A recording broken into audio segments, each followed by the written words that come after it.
Très chers compatriotes congolais, je m'adresse aujourd'hui aux Congolais de la diaspora et à ceux de l'intérieur. Je commence premièrement par vous dire merci parce que vous avez été nombreux à suivre notre chanson, le patriotique avec un K. Merci pour vos commentaires qui ont atterri dans nos cœurs. En tout cas, je tenais absolument aujourd'hui à vous rendre l'ascenseur. Merci parce que vous avez encouragé ce travail. Vous nous poussez donc à pouvoir poursuivre sur le même élan. En tout cas, je vous dis grand merci. Merci à tous les Congolais de la diaspora. Merci à mes amis de l'intérieur.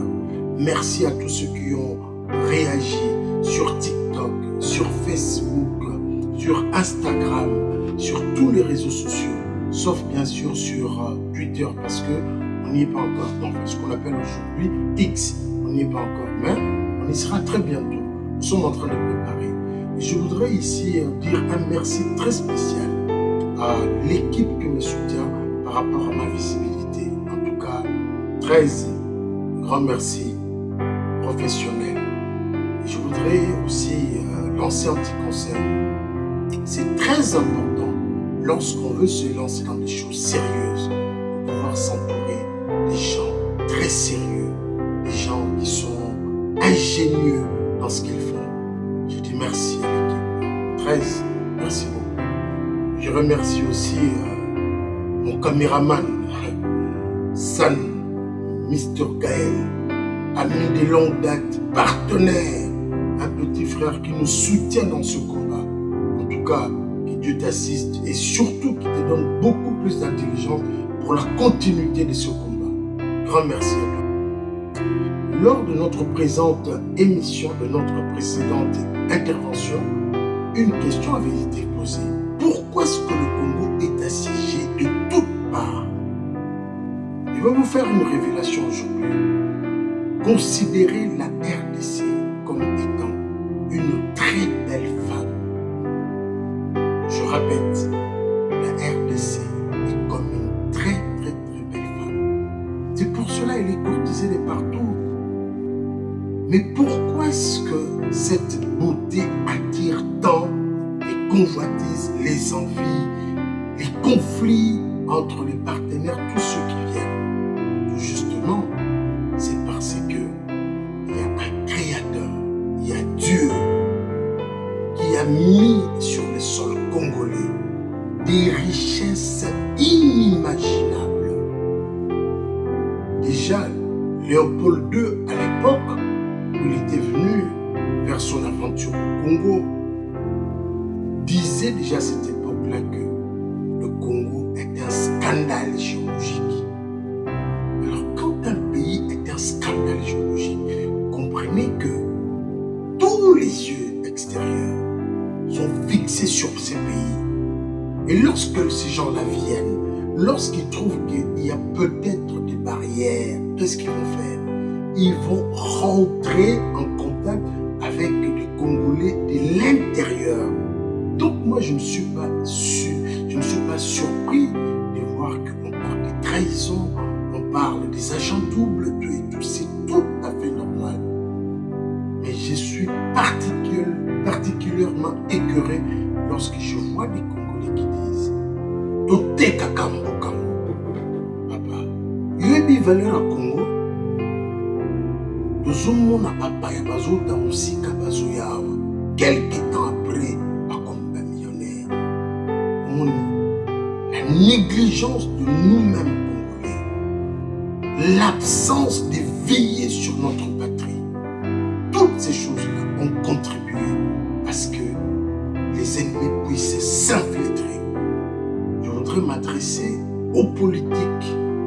Pendant que les politiciens dorment dans leur bureau, toujours en quête de chercher des rétrocommissions, de chercher l'argent par tous les moyens, de surfacturation, falsification des documents, tout et tout.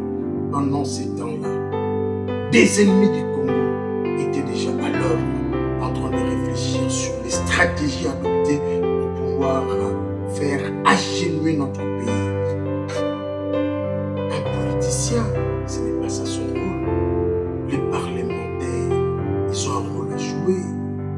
verrouillé comme un cadenas, comme les Italiens disent au football, par un système de caténation, verrouiller la République par des lois.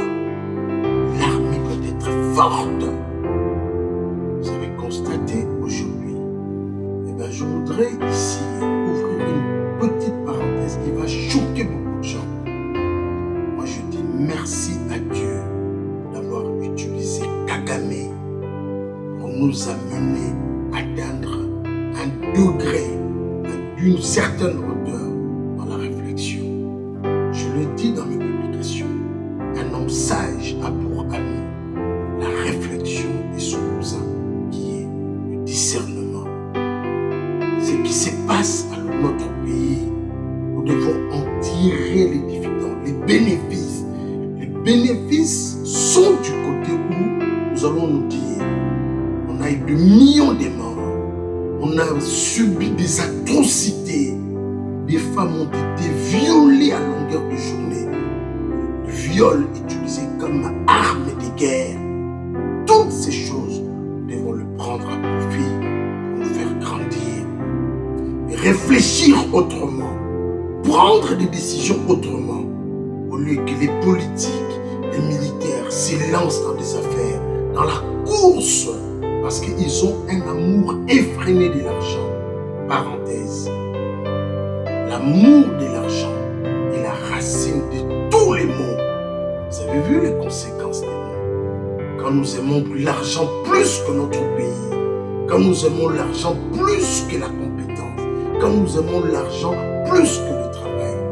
Conséquence, des millions de morts, des drames au quotidien, la destruction du pays, la destruction même du tissu social du pays. Nous devons en prendre conscience. Les choses ne pourront pas continuer de cette façon. Voilà pourquoi nous appelons ça reprogrammation du mental. Et nous lui avons donné pour nom informatique de l'esprit. Le Congolais n'a plus le droit de fonctionner comme il fonctionnait il y a une dizaine d'années. Il n'a plus le droit de réfléchir comme il le faisait dans le temps. Il a le droit de changer la donne, de changer la façon de réfléchir, de changer la façon de pouvoir élire des gens qui vont aller au Parlement pour défendre la nation. Lorsque les élections deviennent des élections à caractère tribal, à caractère ethnique, cela va produire un travail socialement, biologique, un travail clanique, un travail tribal. Vous pensez que la tribu est plus forte que la nation tout entière? Je dis nation, peut-être un lapsus, elle se construit. Je vais y revenir. Vous pensez qu'une seule tribu peut 2 345 000. J'ai une question à poser à tous ceux qui nous suivent. Depuis que j'avais commencé l'école primaire, on nous a dit que la superficie du Congo était de 2 345 000 km². Mais je suis surpris, il y a quelques années, on commence à parler de 2 300 000, si c'est 441, si c'est quelque chose. Je ne comprends pas. D'où est-ce que cette superficie a changé? Quand est-ce que cette superficie a été changée? Je me pose la question. En tout cas, ceux qui vont commenter pour cette émission, en tout cas, j'attends vos commentaires avec impatience. En tout cas, j'en ai vraiment besoin. J'aimerais être éclairé sur ce point-là. Voilà, poursuivons.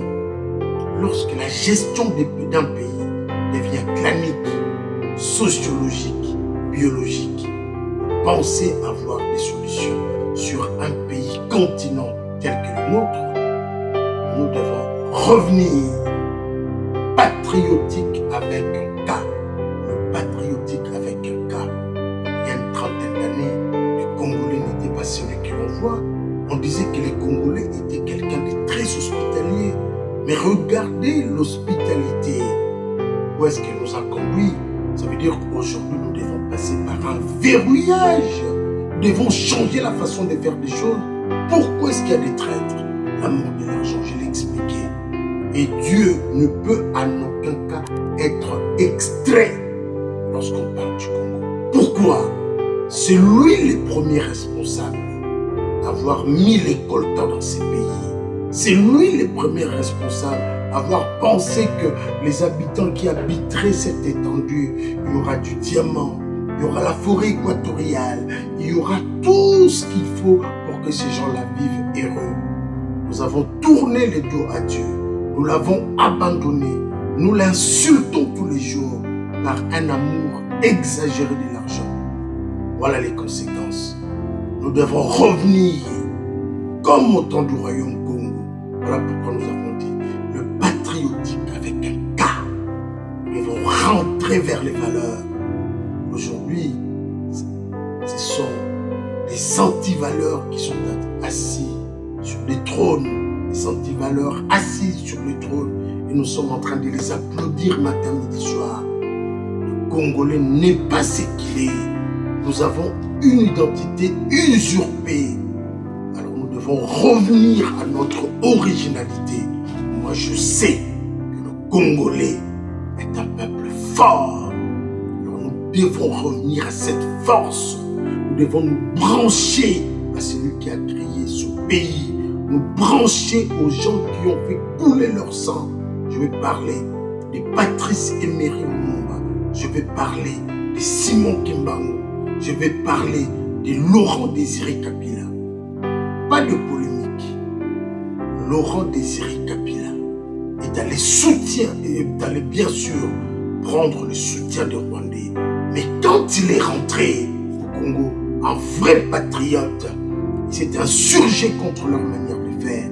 Ils vont reconnaître ça. Et c'est curieux. Une fois, je regardais à la télé les présidents de la République, je me suis rendu compte qu'il y a une forte ressemblance entre Beto et Musée. J'ai juste posé la question à Dieu.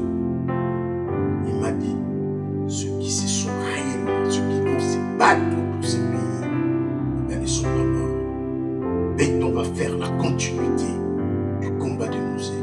Regardez la ressemblance sur le plan physique. Alors, je voudrais vous dire ceci. Mes chers compatriotes, arrêtons de nous battre entre nous. Arrêtons de nous diviser entre nous. Les divisions, les querelles intestines entre nous, les conflits entre nous affaiblissent les géants. Mais si nous sommes ensemble, nous sommes forts, nous mettons l'amour de Dieu d'abord devant, parce que c'est lui qui nous a donné cette terre. Et des deux, nous nous aimons véritablement entre nous. Nous sommes soudés comme un bloc. Je vous dis que nous sommes la première puissance en Afrique. Dieu m'en a fait la révélation. Et je vous le dis ouvertement aujourd'hui. Le Congo n'est pas n'importe quel pays. Nous sommes un peuple fort. Nous devons retrouver cette force. Nous devons rentrer dans notre conscience. Que chacun s'examine. Verrez que nous ne sommes pas n'importe quel peuple. Que la paix de Dieu soit sur tout un chacun de nous et que Dieu protège le Congo. Déjà, les signes sont là et les signes ne trompent pas. Le Congo est en train de se sortir de son gouffre. Une fois sorti de son gouffre, je pense que la nation congolaise existera. Nous avons d'autres choses à partager. Ça sera pour la prochaine fois. Merci pour votre attention. Que Dieu nous garde. Soba Congo Kinshasa, mboka na Nzambe ya bomo mpe yangu ya Congo Kinshasa.